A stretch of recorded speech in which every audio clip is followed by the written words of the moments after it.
আমরা দেখায় ওনারা হচ্ছে চলে গেছে।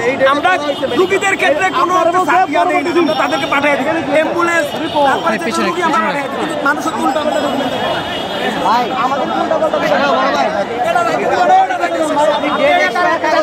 কেন না ডেট এক্সপায়ার না, এটা এই ডেটে মেডিকেল করা হয়েছে, এটা কিন্তু সাক্ষাতে যাওয়া হয়েছে পরবর্তী দিন বলছে, পরবর্তী ডেট তো ওখানে দেয়া থাকার কথা, পরবর্তী পরের দিনে ওখানে নাই, পরের দিনে না এটা তো ঠিক না, না এটা পরের দিনেই বলছে। আপনার প্রেসক্রাইব ওই ডেটে হয় তাহলে পরবর্তী সাক্ষাতের ডেট ওখানে দেওয়ার কথা, দেয়া আছে পরের দিন বলছে, পরের দিন রিপোর্ট দিব পরের দিন, কিন্তু উনি আজকে 2 মাস 3 মাস পরে এসে বলতেছে ছাত্ররা যে যৌক্তিক আন্দোলন করছে এই আন্দোলনে আপনি কি সহমত জানান? আমিও ভাই ছাত্রলীগ করি ভাই, ছাত্রলীগের আমার পোস্ট আছে, ঠিক আছে, উপজেলা ছাত্রলীগের সদস্য, সুতরাং এগুলো আমার বুঝিয়ে দেব, কারণ আমার নিজের অফিস আছে, উনি হচ্ছে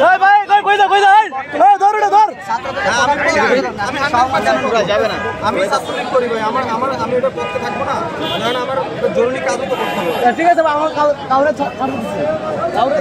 আপনি আমাদেরকে ছাত্রলীগ করেন যেহেতু বলছেন আমাদের সাথে